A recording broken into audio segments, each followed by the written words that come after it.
I'm Mike Savage. I'm very pleased to be able to introduce Roberto Franzosi. Roberto and I go back quite a few years. About 10 years ago, I was head of the department at Manchester, and he was head of the department at Reading. We had lots of discussions about effective strategies for the working out department. It's great, so it's a great pleasure to have him back here at LSE. He's extremely well known in his very innovative work, trying to straddle issues of text and measurement, trying to question boundaries between quantitative and qualitative methods, pursuing very innovative paths through very substantive analyses of various forms of protests, but also methodological and theoretical debates about text and measurement. Two very well-known books, which many of you will be familiar with, Puzzle of Strikes, and From Words to Numbers. He's currently working on further important books in the area. He's currently Professor of Sociology and Linguistics at Emory University. So very pleased to welcome him. He'll talk for about 45 minutes, and there'll be time for discussion before we finish. Thank you, Mike. Yes, it's a great pleasure. I assume you're applauding for Mike, because I would caution you to wait to applaud me. But yes, it is a pleasure to be here. It's the first time in the sociology department, although, as you will see, I have been at the LSE many times through my good friends Martin Bauer, who has invited me several times. And speaking of Martin Bauer, in fact, I am going to talk about a long journey from words to numbers, basically, but it is last year that it came to a sort of, that I got some of the ideas that I will display today. It was at the text mining methods conference organized by Martin. It was the second time that he invited me to this conference at the LSE, and it was a conference on validating evidence. And at that conference, a professor of computer science at Bristol, Nello Cristianini, started out by saying that in order for him to do textual analysis of the type that I will talk about today, he needed millions of words in the computer. And that truly struck me. Because in 1989, when I was an assistant professor at the University of Wisconsin-Madison, some of my colleagues were asking, what is Franzosi going to do with thousands of words in the computer? And not finding an answer to that question, I didn't get tenure. I spent 2 years on unemployment. For all of the young faces that I see here, if you get a brilliant idea to work on something innovative, think about it twice. And if you still want to continue, pack in a lot of luck, and among the lucky strike is plan to live a long time. Had I died 10 years ago, that question would have remained unanswered. What's Franzosi going to do with thousands of? If I die today, well, I'm close, as you will see. So what was the problem? The problem was that after my PhD at Johns Hopkins, and I had been working on strikes, I came to the conclusion that there was more to strikes than regression, spectral, econometric coefficient. But throughout my graduate work at Hopkins, all I had done was mathematics and statistics. I had done nothing else but that. And so it was an unfortunate conclusion to come after all that training. And that is a year of postdoc. I was a postdoc at the University of Michigan with Charles Tilley. A lot of people at Michigan were using newspapers as sources of data to study conflict. And I thought, okay, I could do the same, but unhappy with the content analysis approach that they were using. There was Gamson, Tilley, Page, the graduate student. And I thought, well, I can do much better than that. I can crack this problem in no time. And, given my intellectual arrogance and lack of realism, and 30 years later, I'm still trying to solve that puzzle. So what was at stake there?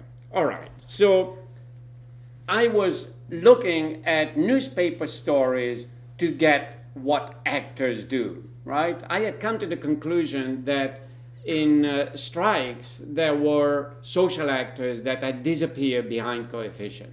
There were workers, unions, employers, and I thought that newspaper stories were providing the kind of information that I needed. So what is a story? A story tells us something about social actors doing things. They do things at specific times and locations. So think about the typical way that stories, children's stories or folk stories start once upon a time, and sometimes once upon a time in a faraway land, right? And they do these things sequentially, one after the other. For the ones of you who have small children or grandchildren or little brothers and sisters, depending upon your age, you may know that little children up until the age of 3 probably tell the stories in and then, right? Sequentially. That definition remains in the definitions of narrative as story. And the distinction is between story and plot. The story sequentially organizes information and then, while the plot mixes up that information in ways that are rhetorically appealing. You know, you grab the reader. So Hitchcock starts from the scene of the murder and then mixes it up and goes back and forth and whatnot, okay? So in the 1980s, I then started working on this idea of organizing information in a story, not along the textual element of content analysis, but through this idea of a story grammar. I call it the basic element of this story grammar is the semantic triplet. These 3 things, subject, verb, and possibly object, depending upon the transitivity of the verb. And for the subject and the verb, you have what I call modifiers or attributes. And the fundamental attributes of a narrative unit of this kind is time and space. Those are the fundamental categories of narrative, right? All right, so I have written a couple of books on the topic and several articles. The green book is the ones that that series, not my particular book, but that series is the one that all graduate students throughout the world are forced to suffer through, you know. So you may end up with mine as well, but this book is more epistemological simply because I didn't have enough data at the time, while the second one is more technical as appropriate for the series. The bane of my life has been the computer software to do this type of stuff. If I had had back then in the 1980s this software, you know, I probably would have gotten tenure, but such is life. I didn't have that software. Computer came as a box with a bunch of wires inside and no software, basically. So I used PCAs, Program for Computer Assisted Coding of Events, for 2 projects. One on the rise of Italian fascism, 1919-1922, and the other one, Lynchings in Georgia, 1875-1930. You may ask yourself, why is this guy starting working on strikes? That's my dissertation and my book, The Puzzle of Strikes. Then moved on to study conflict and violence, rise of Italian fascism, to end up in violence. Yeah, you may wonder what my childhood was like. But 1919, 1922, the fascism project, just to give you a sense of what it's all about, look, these are the number of strikes between 1879 and 1921. So you can see this spike in working class conflict at the right after World War I. That was typical of most countries. But when you go inside the 1922 period, where did it go? You can see that there is a difference between the first 2 years of working class mobilization and the second 2 years of fascist counter-mobilization, although you don't see it from this graph. The first 2 years are called the red years by historians of Italian fascism, and the second 2 years are called the black years. The red years come from the colors of working class mobilization, socialist and communist. The next 2 years from the shirts, from the color of the shirts that the Italian fascists wore. The Nazis had brown shirts and the Italian black shirts. To give you a sense of the project on lynchings, okay, the red line gives you the plot of lynchings in 10 southern states, and the black line gives you the plot of lynchings in Georgia. You can see the difference. Lynching peaked at the end of the 1800s across the US South, but in Georgia, they remained at a very high level throughout the period when they started declining. They sort of disappeared in the 1930s, although there are still lynchings in the 50s. Georgia is the second highest lynching prone state, second to Mississippi, but only by 4 cases. So I don't know whether you know what lynchings are, because when I ask people if they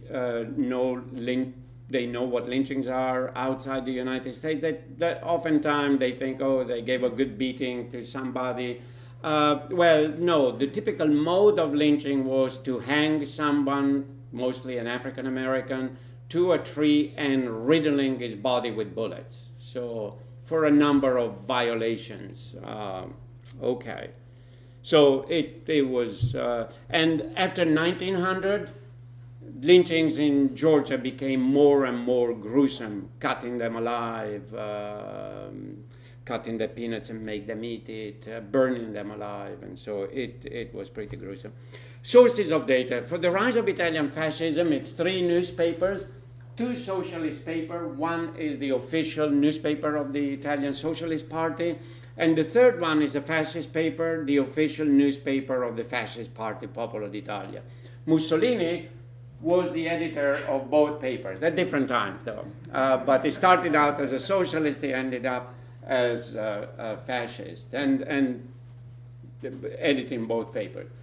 The number of newspaper articles that we coded in the detail of the subject, action, object, and that PCA doesn't do anything automatically. Nello Cristianini, the professor of computer science at Bristol, is trying to automate that very process.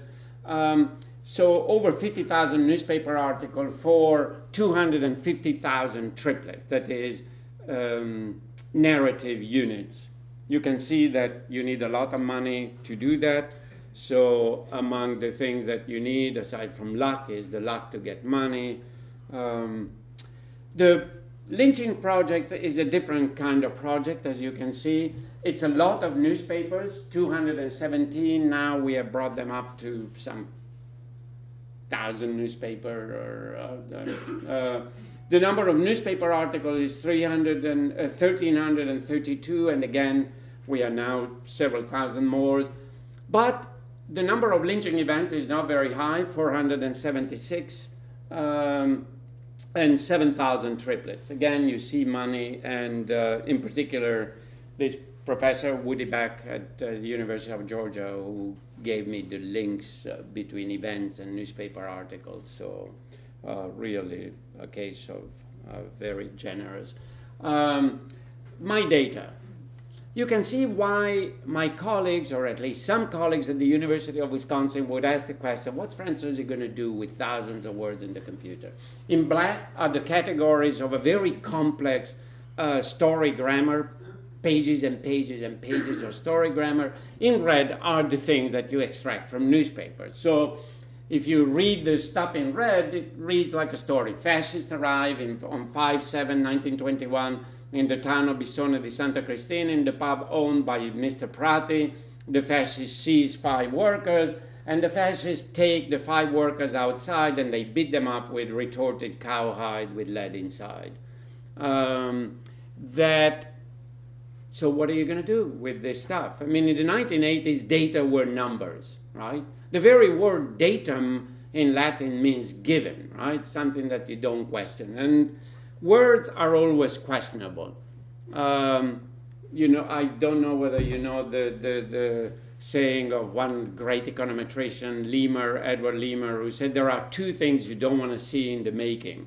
sausages and econometric estimates. And I say there are three things you don't want to see in the making: sausages, econometric estimate, and content analysis, even in the form of quantitative narrative analysis, right? This technique that I developed to study this stuff. But what can you do with this data? Okay, given you can count and you can get frequency distribution of things, you can use those numbers in logistic models, in econometric models, and I've shown that you can do that. But what I was interested in is to use techniques that would be isomorphic with the properties of narrative. That is, I wanted to use techniques that mapped onto the properties of narrative. So what is narrative all about? I just said it before. Actors related to other actors via their actions. What can you use? Network models do precisely that, as you will see. It's actors acting in time and space. What can you use? GIS, Geographic Information System tools. Actors acting in ritualized prescribed sequences, and then you can use sequence analysis.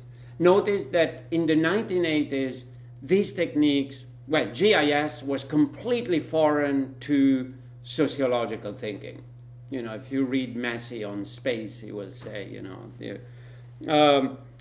network models were just starting then, you know, being developed. So the question, what's Franzosi going to do with 1,000 words in the computer, was fair. Well, in 2012, that is last year, I gave a series of workshops on Q&A, including at the LSE, but Cardiff, Kafouskari, Humboldt, Istanbul. I mean, and at the end of that period, aside from having gained 15 pounds, it finally dawned on me that those who know words do not know numbers, and those who know numbers do not know words. And as I was listening to Christianini, because I had already heard him giving his talk, except that he hadn't said, I need millions of words in the computer, but this was about validation, so that he made that statement. I said, at the conference organized by Martin, there were people who were doing very qualitative work using Atlas TI or Max QDA. Then there were Christianini who needed millions of words in the computer. And I said, if I don't automate the process of data analysis, most people will not know what to do. The people who approach narrative analysis are people who are qualitative. They don't know GIS or network models, and vice versa. So while Nello was speaking, I started programming. And how do you analyze words? What did I do? Well, I built into PCAs a series of things that you can do automatically. You do a query, that is, you extract the information from the database, and then you analyze automatically that information. So all of that. Okay, so let's move on to PCAs for a second and see what you can do.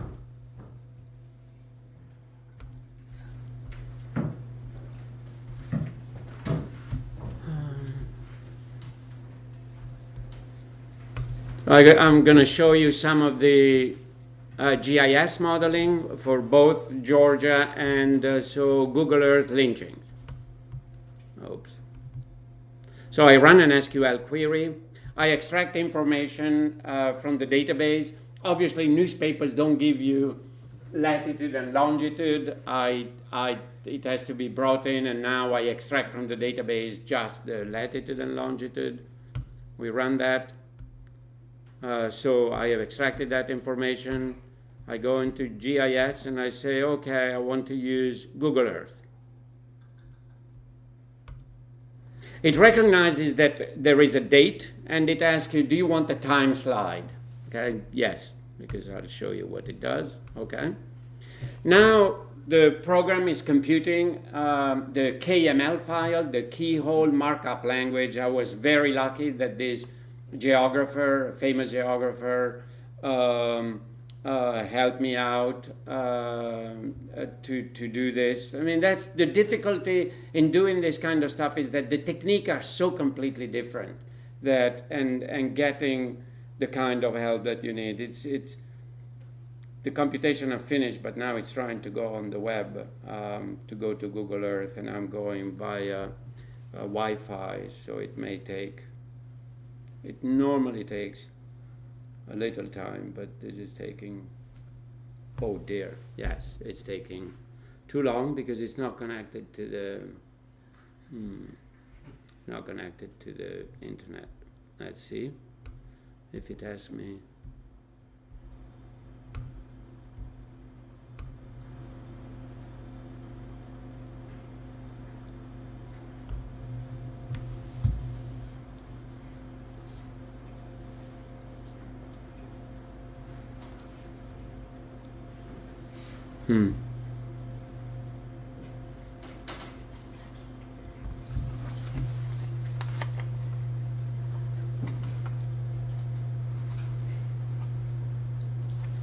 It's just not.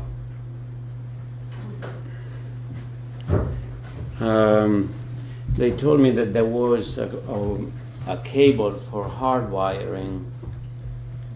Is there? Because the Wi-Fi probably doesn't work. Is there the hardwire? I had the same problem. They told me that sometimes in some places the Wi-Fi doesn't work. Yeah, it is connected.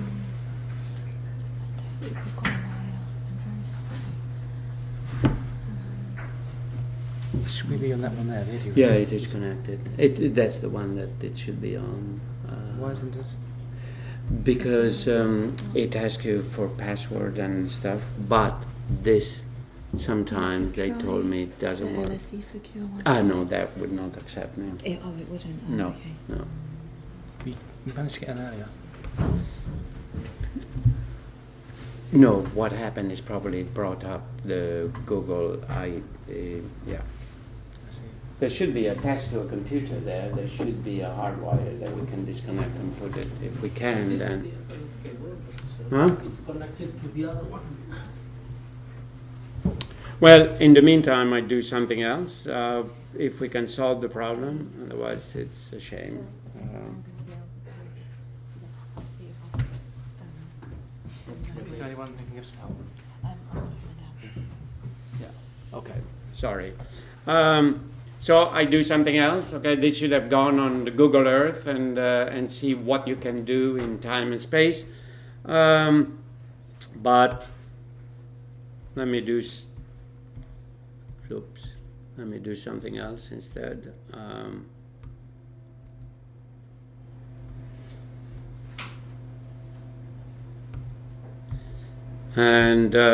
We extract information for network models instead for now anyway.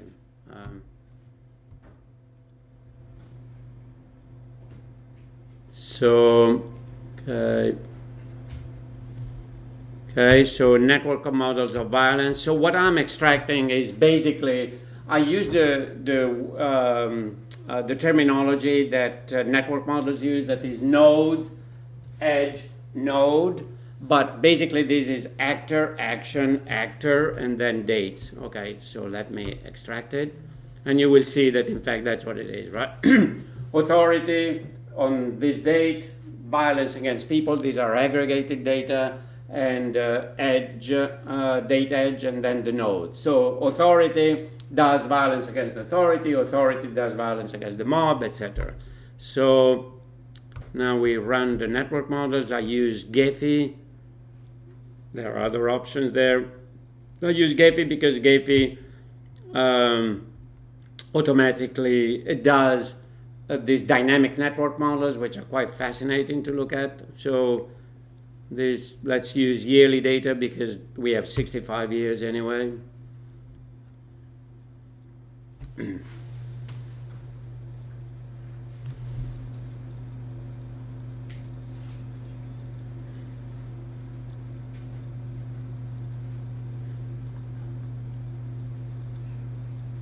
It has computed the so-called adjacency matrix that network models need, and then it goes and Okay, so this is the network model for the entire period. What do you see here if you don't know network models? Basically, this is a network model about violence only, not communication, not movement. So let's look at these two actors, mob and Negro. That's the language of the newspaper of the time. The thickness of the line measures the number of violent events between those two actors, and the arrow means who is being violent to whom, okay? And so these are all the actors available from the newspapers involved in lynch. So it sort of reproduces the social relations of violence. When, before programming these dynamic network models, I thought that this relationship between Negro and white women was sort of an obsession, late obsession of Southern culture, that black men couldn't think about anything else than rape a white woman the moment they got out of bed, right? That it was a late 1800 obsession. Well, you will see what happened. I want you to keep an eye on this relationship. Of these 500 lynching, only about 130 involved gender relations, violation of gender relations, or outrages as they were called. And these outrages could mean anything, and it's hard to tell sometimes. Could be actual physical violence, a rape, or it could be whistling at a white woman, okay, and you would get lynched. So we enabled the timeline. And then I am going to look at history through a very tiny slice of 3-year, where is it? Here, do you see it? So this thing is going to change as history moves through that window of 3 years. Keep an eye on this relationship, and here we go.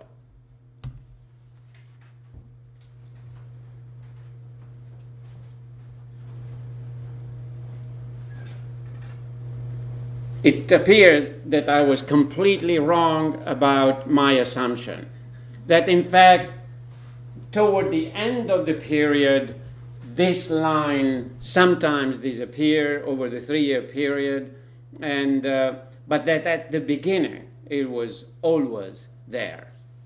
So we can go back, and I can move a little bit slower than there. Oops. It's not easy to drag it, but you can see that that line is always there. That line of violence, and it's only, okay, here it disappears, or it's very thin. Right, so that's an incredible, those months of programming paid off in the sense that it disproved my theory. Network. I'm just for the interest of time, I'm just going to pick it up from this. I'm going to pick up the one on fascism. I'm not going to run the SQL query and just pick it up from Gephi itself.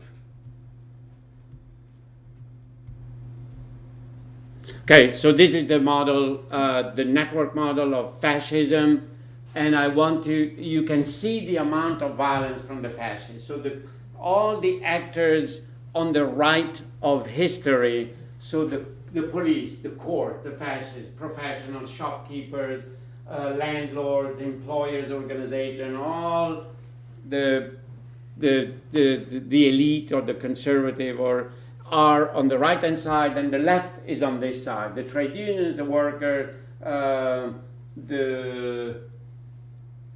are those people? Protesters, yeah, well done, thank you. The war affected, so this could be widows of war or people who have come back from the war. these are the, no, where are the communists? Communists are here, socialists, etc. Okay?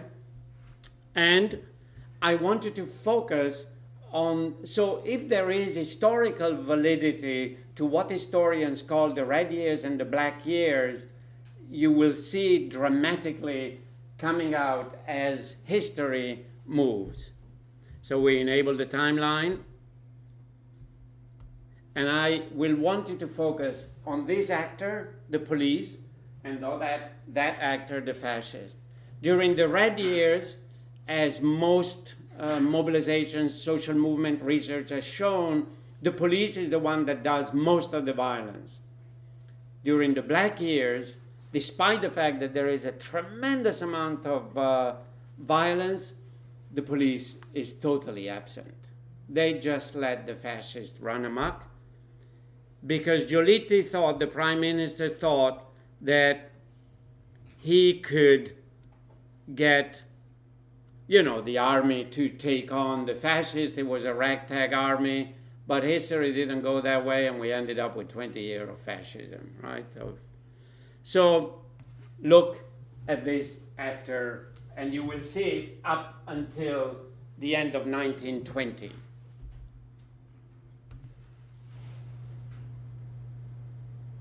Here comes 1921. The communists appear on the scene of history in 1921. The police disappears, and the fascists are beating up everybody on the left. So we just try it again. The interesting actor is this actor, the communist.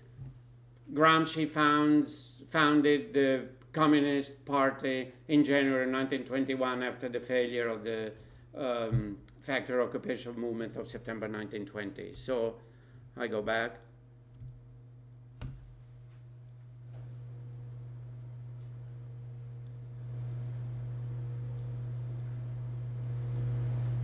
It's quite amazing. It's tremendous amount of violence, but the police did not intervene compared to the amount of violence that the police did in the first part of the red years. Okay. Oh dear. So we cannot go on Google Earth. Let me show you something else, static. The Google Earth part is the dynamic part that you can see it moving in time just like this, but with space. Oh, I just thought that I cannot show you another thing that also involves.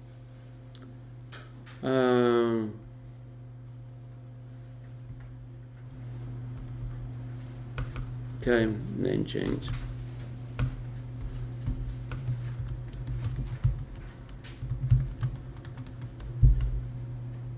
I'm going to use a static model. I'm going to just print out, I'm going to use QGIS, which is a freeware GIS software, to map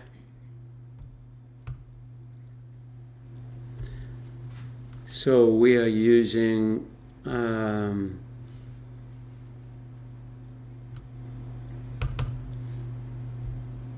your counties.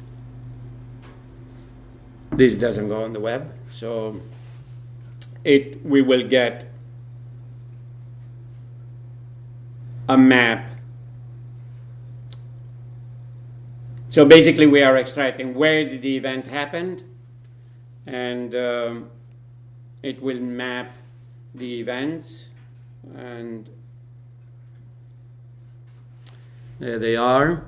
Just to change the color, which you cannot do automatically, unfortunately. But now we can see it better. Okay, so that's the state of Georgia. Just for the ones who are not familiar, so the Atlantic Ocean is here, Florida is down here, and South Carolina is up north, and then Alabama, Mississippi, and Tennessee up here. Well, from taking a look at this map, it would seem that the whole of Georgia, except this area, which is forest, is full of lynchings, right? Well, and the only difference with the Google Earth part is that on Google Earth you could click on any of these things and they would tell you who was lynched, at what time, the date when he was lynched, and it would have the time slide that if you move, all of these dots disappear in history. So you would see it as history moves, and so that's... and yet, for as clear as this map is, to do another type of map would take too long, too many steps, but I want to show you what is called a heat map. You may have seen a heat map when you look at maybe Google Maps on traffic. So in red are the most lynch-prone counties, then orange, then yellow, and then blue, right? Well, what it shows is the heat map shows that diagonally across the state, there is a series of counties that are more lynch-prone than others. Well, that is the Cotton Belt. That is where cotton plantation, large-scale cotton plantation, where a very large number of blacks, maybe 80% in the county, were involved. So the heat map is very clear. I show you another heat map of Italy. This heat map shows the relationship. It's constructed differently from the other one. It takes conflict in 1919, 1920 by workers, and it overlays them with fascist violence. So the assumption is that the fascists would not have gone and beaten up somebody if they hadn't been, if workers had not been problematic in that area. Well, when I saw this map, I was really struck because it shows that there was heat in Puglia, in Campania, in Lazio, in Tuscany, Emilia-Romagna, and then Lombardia. And well, those are the areas that historians have studied. Many British historians, for some reason, Corner, that they have studied these particular regions. And the difference, so what is the difference given that historians have studied? And the problem is that they have studied particular areas without having the tremendous amount of information available that I had. Well, God, let me go back to my talk now. If we can connect, then we will, and if not, yeah. I'm able to connect onto the EduRoom thing by logging in with my login ID. Oh. I want to try that. Oh, do you mind if you can log in to? Yeah, I didn't think that any of you from the LSE can log on with your. Okay, I'm from UCL, but my login ID works here. So. Oh, you found a cable. Yeah, Wow. if we can, if Fine. it's somewhere under here, plug it in.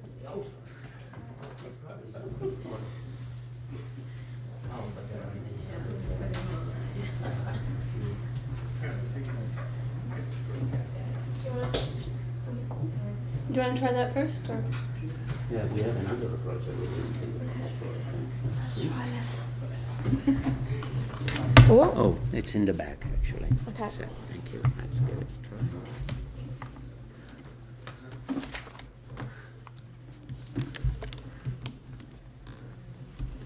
And we go away from the.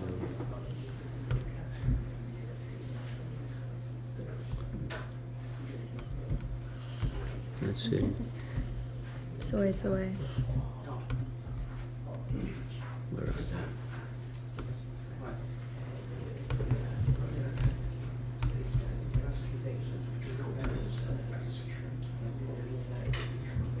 Come on. Did you say you have a login?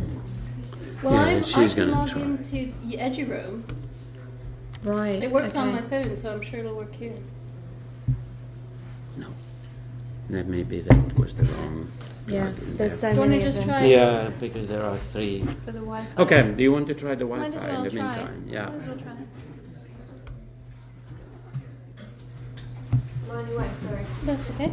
So, oh, now what's happened to Edgewood? There it is. Connect. Connect, yeah. And you have a password, and Yeah. yeah, I don't. So maybe it'll come up and ask me for. Oops, sorry. Is there a telephone in there?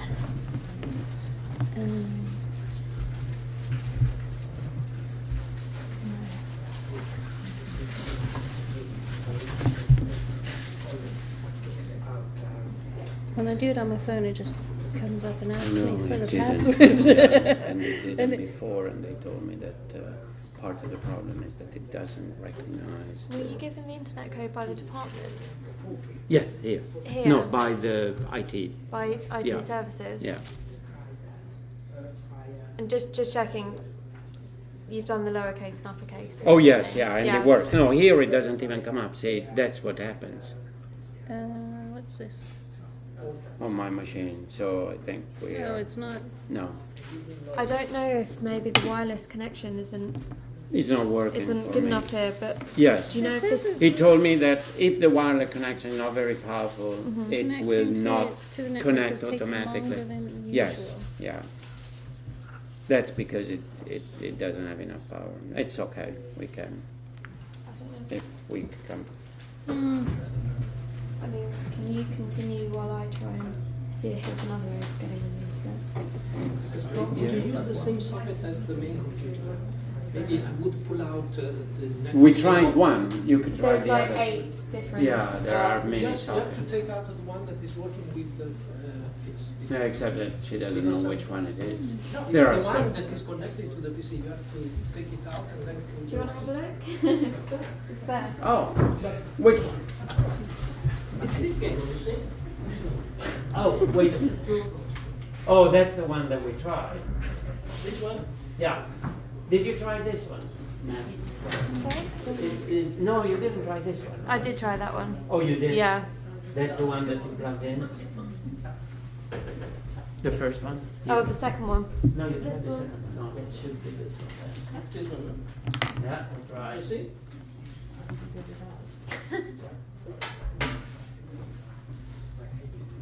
Oh, they've sticky taped, they've locked it in, apparently they locked them. Shit. Oh, Yeah, they've locked it. Oh, yeah. so there's something. He did mention that that might have happened. So yeah. Yeah, so. So it doesn't even ask me for my login. Huh? I No. don't think we're going to be able to do it. No. Sorry. It's not coming off here. Sì, sì, prova, se riesci. Oh, he got it out. You're not meant to get that out.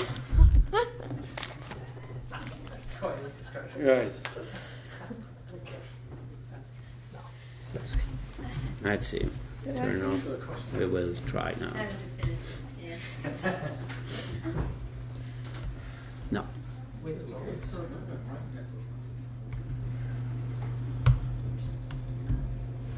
You will need a moment to recognize.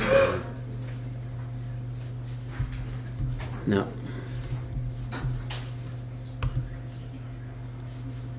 No. No. Sorry. Thank you for your help. Connected to the internet.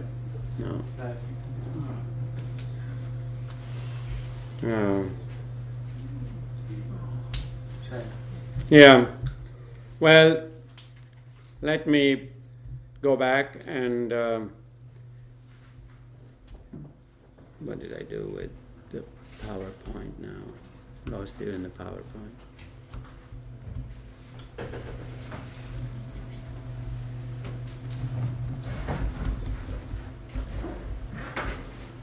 So let's go back to the talk. In the past few weeks and at the end of February, I gave a talk with Christianini, and then over the past few months, I have become increasingly depressed. So there are many answers to the question, what's Franzosi going to do with thousands of words in the computer? But what I realized is that computer scientists, and to some extent, those answers are at the cutting edge of what you can do with words, right? But computer scientists are pushing that cutting edge every day. Ever more software coming out, ever more data visualization approaches. And I thought, wow, okay, so what? Am I going to chase computer scientists now forever?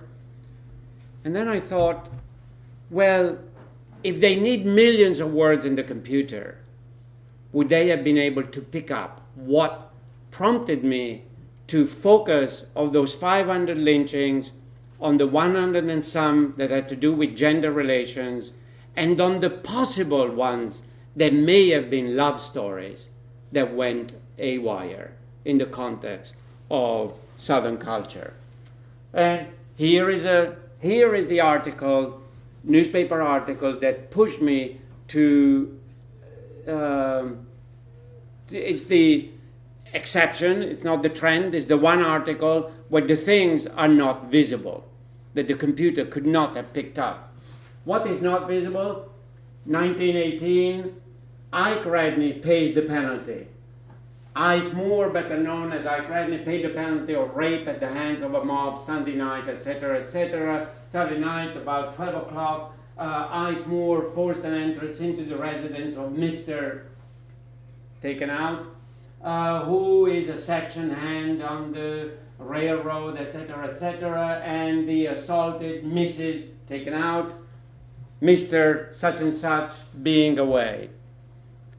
And I thought, and the coder sent me an email saying, Roberto, I got this PDF file, the name of the woman and her husband is taken out, so I don't know how to code the required field of the name of the woman. I replied saying, don't worry about it, just put a question mark and put a comment. But he sent me the stuff. 2 weeks later, I wake up in the middle of the night thinking about Stephen Jay Gould's book, The Hedgehog, the Fox, and the Magister, the Hedgehog, the Fox, and the Magister Pox. I don't know whether you read this book by this Harvard paleontologist. He's dead now, but an amazing book where he picks up on the antiquarian market this 1500 book on science, where some names have been taken out systematically throughout the book. And then the only name that they forget to take out is Erasmus of Rotterdam, where he tells the story of the hedgehog and the fox, although he has taken out the name of Erasmus everywhere else but on that page. So Stephen Jay Gould builds this incredible story about it. You know, it was the Magister, the Inquisitor, after the Counter-Reformation, taking out every single Protestant name out of the book. So I go to a friend who is from Georgia, my IT person who is about 30 years old. I said, Tom, can you read this article? Tom reads the article and I said, what do you want? And I said, why did they take out the name of the woman? And Tom says, she is toast. It is such a shame that she needs to get out of town. She needs to move. It's a shame for herself, for her family. I said, Tom, how do you know? Tom says, how do I know? I grew up in one such town. You know, why do you think I left? What would the computer have said? Another example, the story of Jesse Ashton and Ralph Bixby. It's a moving story about this comely mulatto girl who falls in love with a white boy. The white boy falls in love with her. They want to get married. And in the context of miscegenation prejudice, miscegenation, mixing of races, in all southern states that was illegal, nobody will marry them. despite the fact that this is not the South, it's in New Jersey, northern New Jersey. So the girl tries to become white one way or another. She takes ointment, she drinks milk, and in the end, she disfigures her face. The northern newspaper give the story and then end the story by saying she will recover, however, and Bixby says that he will marry her in spite of everything. The southern newspaper, the Macon Telegraph, not very far from Atlanta, says this pathetic incident proves once more. First of all, they don't tell us that the boy will marry the girl no matter what. To Southern culture, that was inconceivable. All miscegenation cases that appear in court for which we have descriptions, the newspaper described the white man as drunk and old and the woman a tramp and etc. Right? The possibility that two normal individuals from two different races could fall in love was just inconceivable. But so they don't tell us that the guy wants to marry her no matter what, but then they say these pathetic incidents prove once more not only that nature will not be trifled with, but that the leopard cannot change his spots, nor the Ethiopian his skin. What would computers that need millions of words in order to find patterns have found out of these incidents? So my whole life, actually, my whole research approach has always been looking at the outliers, looking at the exception that may prove the rule, like Joel Levine's book on the exception and the rules. But most importantly, in Ancestry.com, somebody, do you know about Ancestry.com?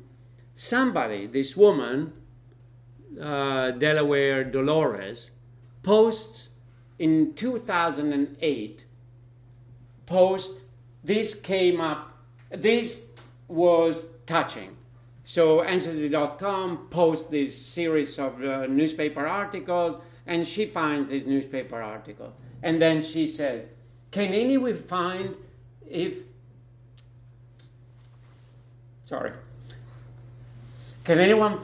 they really did marry after January 1901?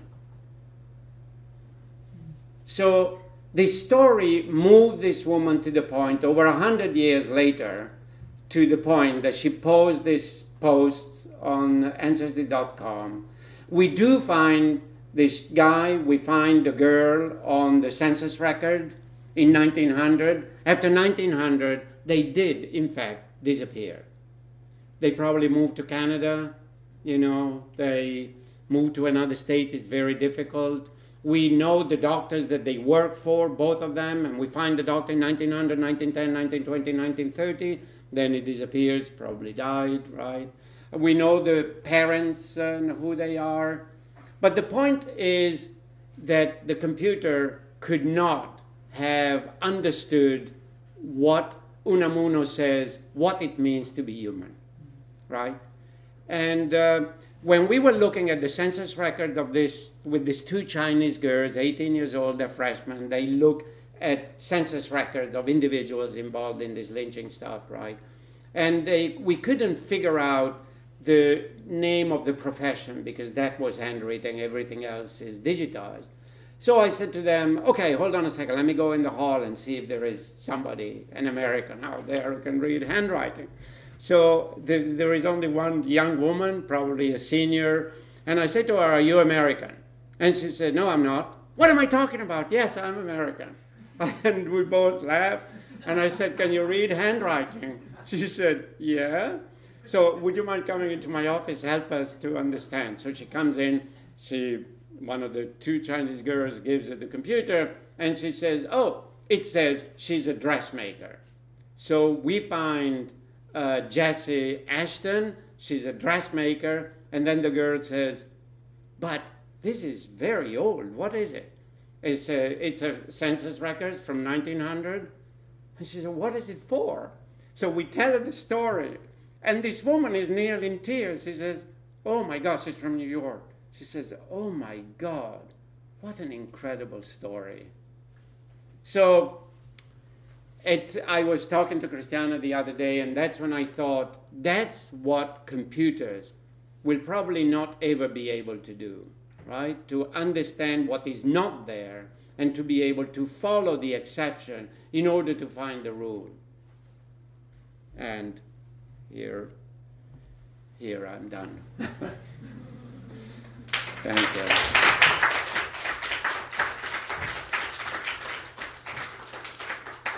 Thank you very much, Roberto. Sorry about the technical hitch, but nonetheless, we saw a fantastic demonstration of the properties of your work. We have some time for questions. Comments? Back here. Could you tell me, with regard to the Italian... What's your name? Sorry. Philip Veris. Yeah. Hi, Philip. On the Italian fascism study, you said you used 3 newspapers, Yes. okay, to get the information. How did you overcome the potential bias of using the fascist newspaper, presumably when it was edited by Mussolini, and the socialist when it was edited by Mussolini earlier? But did they, because they would regard violence by one side or the other and describe it differently, and how did you then overcome that bias in the reporting? I mean, Yes. A fascist paper would Yeah. say, a mob caused our glorious black shirts to go out and... Right. Right. The American newspapers is actually very interesting because the Southern newspapers always say he got his comeuppings, right? He got what he deserved, at least until 1910. Northern newspapers also say, here is another example of brutality from the gentlemanly South. So they always use irony to describe an event. The Italian newspaper is actually very interesting. So the fascist news, basically what you have is the direction of, they both admit that there was violence. It's like children who come in blooded and they cannot claim that they didn't beat it, that they didn't have a fight, right? But what they will say, he did it or she did it, So the arrow goes in a different direction for the 2 newspapers. But interestingly enough, because of the macho attitude of the fascists, they not always admit that they were beaten up. They always tell the story saying they started and we ended up just beating them because, they didn't leave us alone. So that's the difference in the language between the Avanti and Popolo d'Italia. For the Avanti, on the other hand, because they were pacifists in ideology, they always blame the fascists, and they always take it. While the fascists sometimes take it, sometimes give it, because of their macho attitude. But then how did you overcome those 2 different views to be able to point? There is really no way. I mean, you just tell the story in 2 different ways. It's in some ways.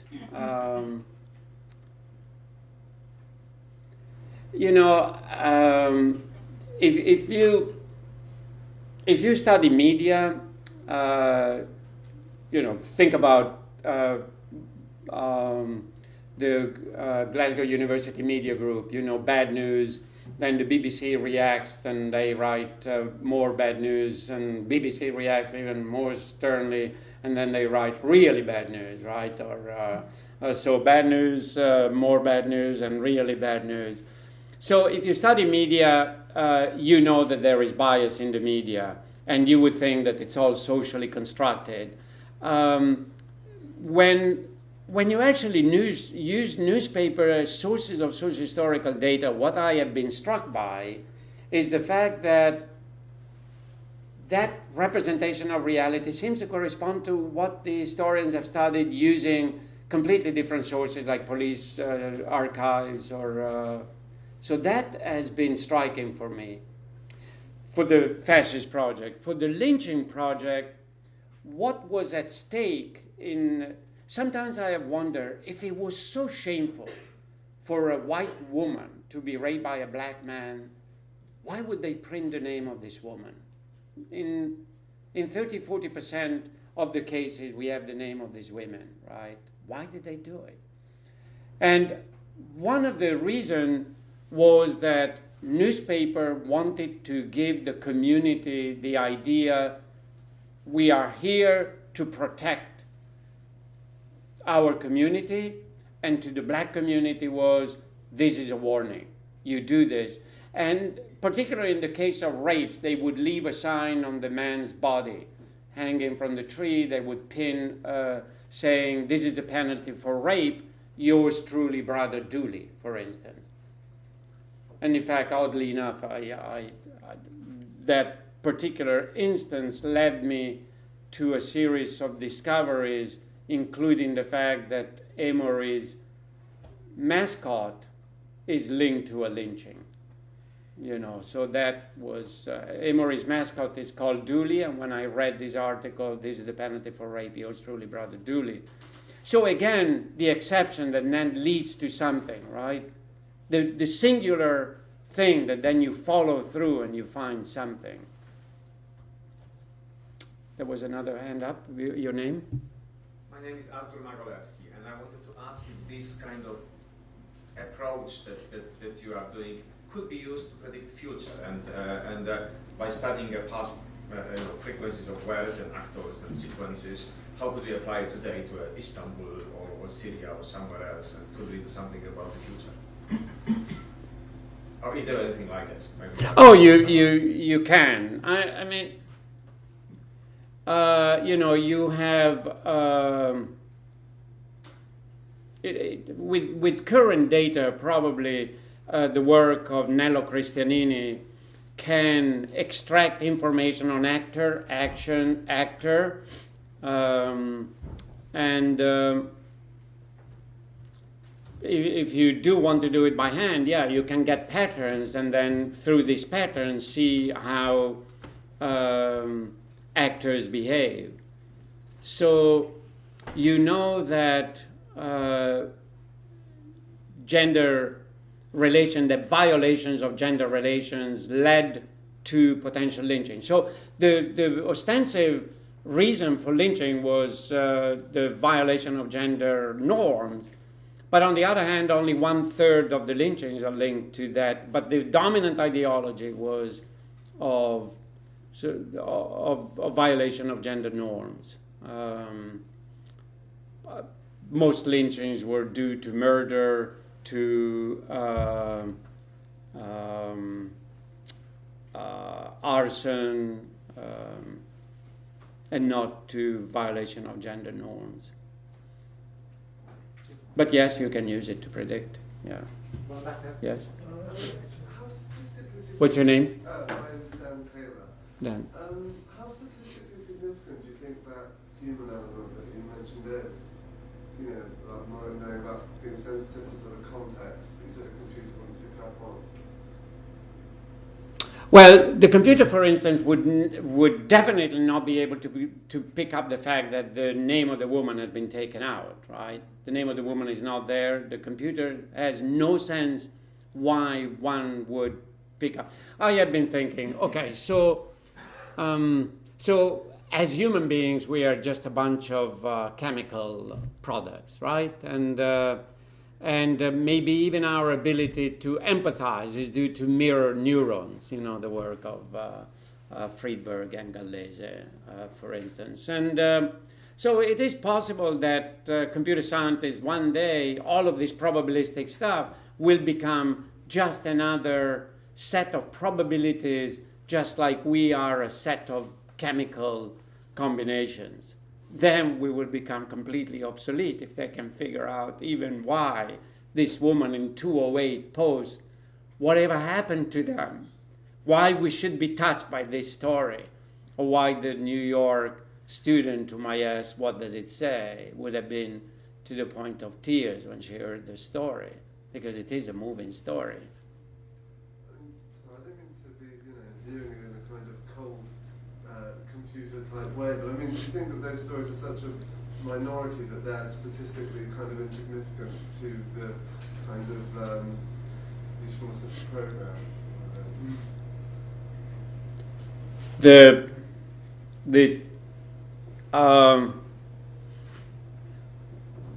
that these stories of gender relations, of violations of gender norms? No, I mean that these kind of human, these stories which a computer would overlook. I mean, are there enough of them to actually? I get your point. Yeah, that's what Christianini would say. I've got millions of words in the computer. I make 20, 30% error. Who cares? I still pick up most of them. I mean, that is unless you are the woman who was raped, allegedly, or the guy who was hanged, then Giacomo? Giacomo Negro is a colleague of mine at the University of Emory. Yeah. But another way of asking the same question is if there are enough cases where you can detect a pattern where, I don't know, an actor expresses emotions or feelings toward another actor, but that can become part of your story. Right. So have. essentially, I think what you showed, especially with the fascist case, is actions. Yeah. But there are ways, I guess, of modeling expressions of affective bonds in a similar way, and that can be built. I guess maybe that was. So out of these 100 cases of women who were outraged, right? And maybe we have 30 or 40 names of these women. So we looked them up on the census records. These 2 Chinese girls who don't even know where Georgia is because they're from Shanghai, but they are there at Emory, and they look up these women on the census records. And what have we found? What patterns have we found? 3 or 4 patterns, actually. One is they never get married if they were not married. 2, they move out of town, just like Tom told me that they would have to. Some of them move out of state and change the state of birth.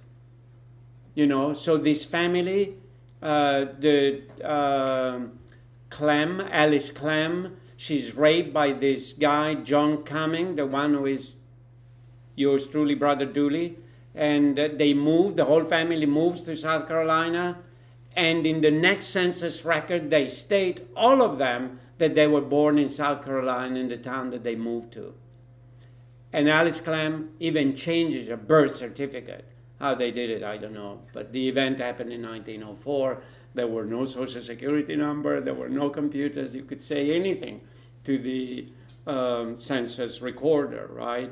So that is an incredible story. Another story is this other family. She gets raped, moves out of town with the whole family, about 50 miles away, still in Georgia, and they change their name. The whole family changes their last name, changes their birthplace.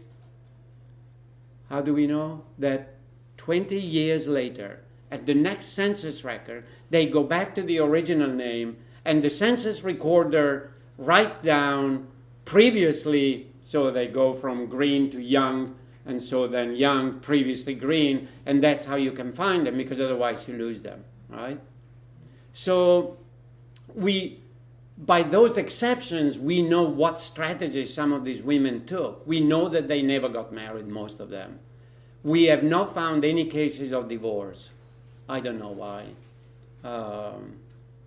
To find women on the census record is very difficult, because if they get married, they change their name and then you lose them. It's unless the census recorder writes "ne" sometime, born, then it's very difficult. But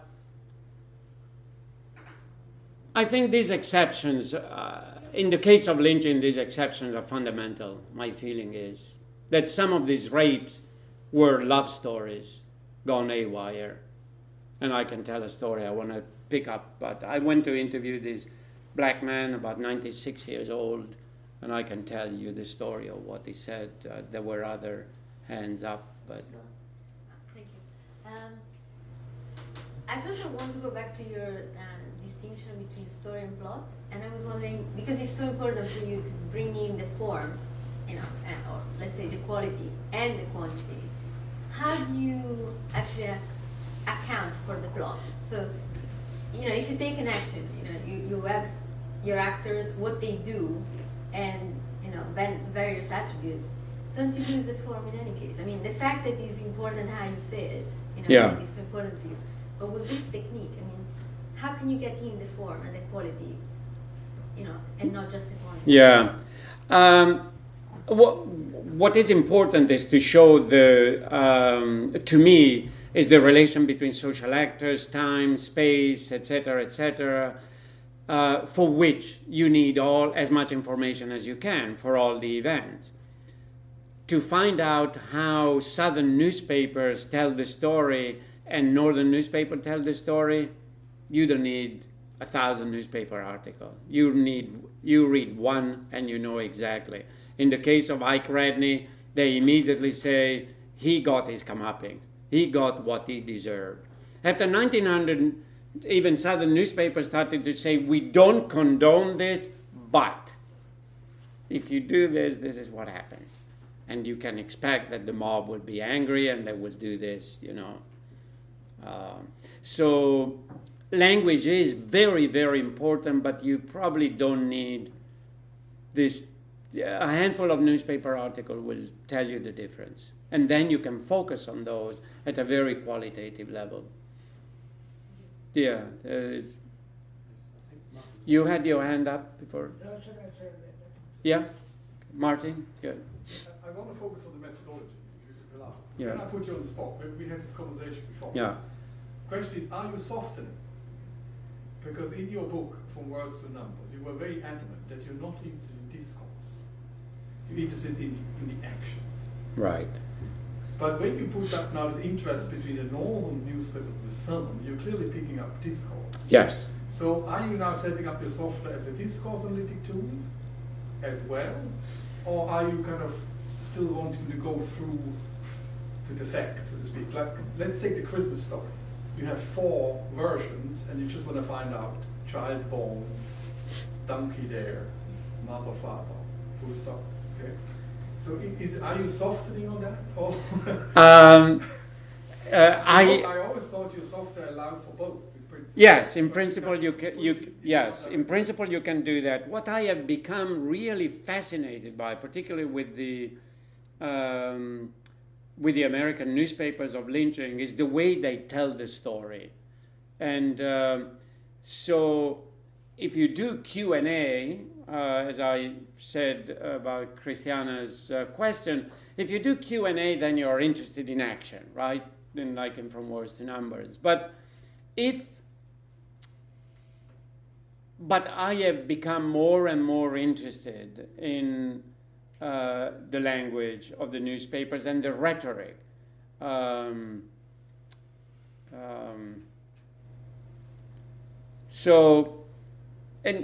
And how they express language. So irony is used by northern newspapers all the time. That's the most typical form. So I haven't softened. Your software doesn't pick this up. You can, but you don't need 1,000 newspaper articles to do that, and it would be a tremendous investment when 2 newspaper articles would tell you the same thing. Yeah. Your name? My name is Lee Jenner. Hi, And Lee. just curious, do you know how many hours have been spent converting reading the newspaper articles and capturing the data in the system? A lot. Particularly the one on fascism. The A one lot. fashion. Just Yeah. could you give me, some idea? Years of work by teams of people. Given that there are lots of young faces here, if you do a dissertation project, you get 5,000 triplets, let's say 5,000, 7,000 triplets, and you can code those within 3 or 4 months of work, right? If I think about what has changed between my generation and the young faces I see in the audience, is that the young faces today, normally young students today, normally feel that I am not going to do this by hand. I download the tweeters, I streamline all of this stuff and I analyze it, right? And I poke a button on the computer and we can do it. This was the approach that people who did very quantitative work sometimes did, right? I poke a button on the computer, I get a regression, and I run 1,000 of them until I get a good one. And that's what I present, right? But I remember spending hours and hours during my graduate work with these two guys that were friends of mine in physics. They became very good physicists despite this, who would dictate to me the data on Italian strikes, you know, and all of the independent variable, the dependent variable, and we spent countless nights doing that. Today, we just don't do that anymore. It's just, particularly when you work with words, you think, well, it's all available online. This stuff is available online, but it's not digitized, and so it cannot be analyzed. The stuff on fascism was all, when I was doing it, was all on microfilms. So it would have been impossible to do, yeah. But the optical character recognition, you can automatize that stuff? no, not the. We tried because Christianini wanted to use my data to sort of as a benchmark for his approach, but these are images. They cannot be converted. When they are PDF, they are not that readable. They are barely readable to a human being and not to, yeah. In this particular case, I mean, you know, if you were to analyze the Turkish events today, then this is all digitized and it's fine, then you have no problem. What we are doing now, actually, there is an undergraduate at the University of Padua who is tacking on to PCAs an approach that would allow you to take an original digitized text and you highlight parts and it goes automatically into the grammar, just like Atlas TI or MaxQDA or this type of software. Martin, you had your hand up. Oh, there were other people. Yeah, your name? Oh, sorry. Oh, there was. What's your name? Uh-huh. Where are you from? I am from China. Obviously. Yes. I study media here, and when I'm trying to deal with media content, it often confuses me. Like, you cannot do like content analysis and discourse analysis at the same time because it's like technically impossible. Yeah. Like, you have loads of like large scale data, and discourse analysis is like very detailed analysis, like hands-on. So I was thinking that you have been dealing with print media content, right? Yes. So far. And what do you think of the new media content, especially with the convergence, the like visual and audio like media content? Can we do that? I mean, with the software, or it's like. No. I mean, you can if you want to, you know, because a media, an image will have people there doing something, right? And you convert it into a narrative of some kind. So you could. It's way too ambitious, yeah. Yeah, and you could convert it if you wanted to, but then probably I would use other tools like semiotics. So, for instance, lynchings have led to some 100 photographs of lynchings that are extant. So I am now analyzing these photographs using a combination of semiotics and rhetoric, because those tools are more appropriate for images. You know, there are things that, but they tell a story. Particular images of violence, they will tell a story, somebody doing something. Yeah. Yes? About future, like, is it impossible that you cannot combine all this? Well, the media content is increasingly convergent those days. You cannot say we're going to deal with the words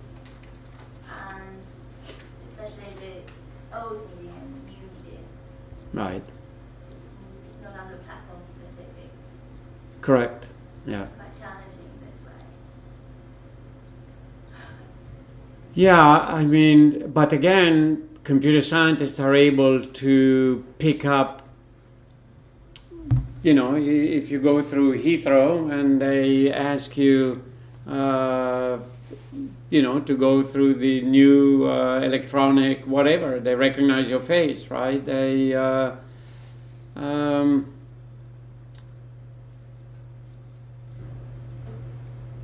yeah, myself, I think that those can give you trends, you know, that this thing can give you trends, and those trends are important just to know,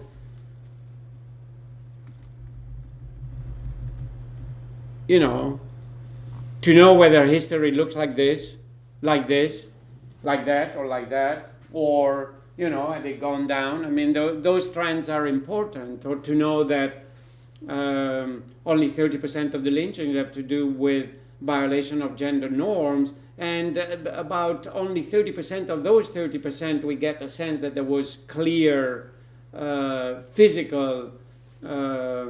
All the other ones are he appeared in the room, he appeared in the street, and they got scared, they, you know, whatever. So those characteristics, to be able to quantify, tell you something about the event that it's under study.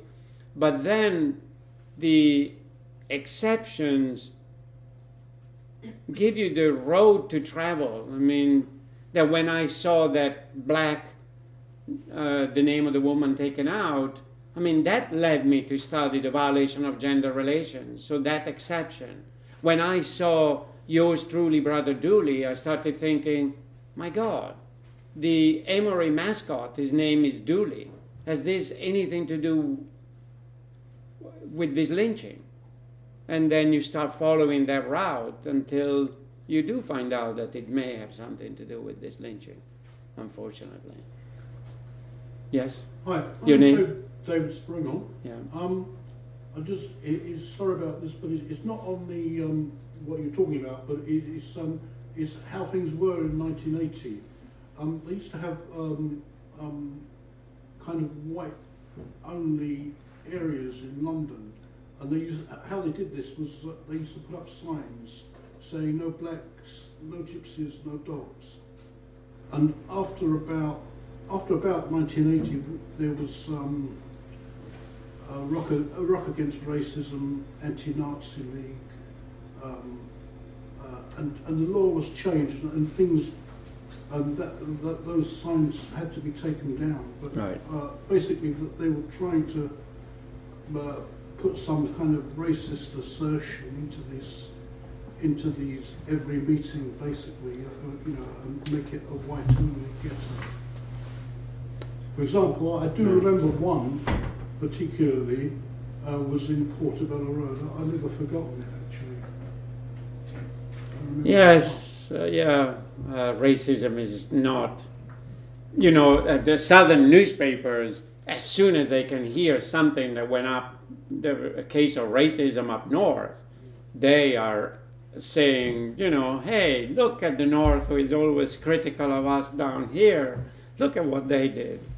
Right, so, yeah, racism was not, and as I said, the story of Jesse Ashton and Ralph Bixby is in northern New Jersey, you know, and yet they couldn't, and there were no miscegenation laws there. At least in the South, there were laws against getting married across the racial line, but not in New Jersey. And yet the prejudice was such that these two kids could not find anybody who would marry them. So where did they go? We don't know. I mean, we have searched wide, and they may have gone to Canada, in fact. Yeah. Okay, is there any one last question? Okay. Yeah. Your name? First of all, probably you're not aware, it's the last week at the Royal Academy of the George Bellows exhibition, and there is a depiction of a lynching. Very rare in art, you know, in manual art. Right. In photography, there are a lot, but this is the only case I've ever found of a depiction. Which, what? George Bellows at the Royal Academy. It's the last week, Okay, if you got time. right. Okay. Oh, and they have a drawing of a lynching. Yeah, it's a painting. Yeah, a painting. Of a Yeah. lynching. And Yeah. I must say, it's quite good quality in the sense that it gives a clear idea that he was burnt. He was probably burnt alive. Yeah, yeah. Okay. Second is I was surprised of the arrows when you show the violence of the fascists when before they came to power. They was directed to socialists. I thought that Mussolini came out of socialism. And He did. When did it happen? You know, the break from socialism. When Mussolini, at the end of 1919, in 1919 he changes. Yeah. Third, when you show the map of Italy with The heat spots of, map, yeah. violence and so on, obviously the most of the clashes happen in the north with industry, but in the south, I don't know if it happened in the countryside or in Countryside. the Countryside. It's the latifunda. Exactly. It's the large landowners. But what about the north? For example, there was a big spot on Veneto, and Veneto wasn't particularly yet at that time industrialized. It was more Lombardy and Piedmont. Yeah, exactly. And Yeah. Emilia-Romagna again wasn't particularly industrialized, and yet there was a lot of clashes there. Landlords. Where Landlords. Mussolini came from. Yeah, landlords. This is all countryside, country here. Lombardy was mostly industrial, but yeah. Piedmont, nothing But yet. even the conflict here was in the countryside, was the landlords. I see. Yeah. It was mostly a landlord thing. Fascism was born out of Yeah, but in Italy there has never been some, a lot of latifondo because the country is small and it has always been. yeah, it's only here. They did have exactly. latifunda, yes. And in Sicily, yeah, there was some, but the mafia was enough to. Well, it happened, for example, already still in the 1968 or 69, Avola in Sicily. Yes. So there were problems with the peasantry, Right, let's say, right. if you want to call it Yes. like that.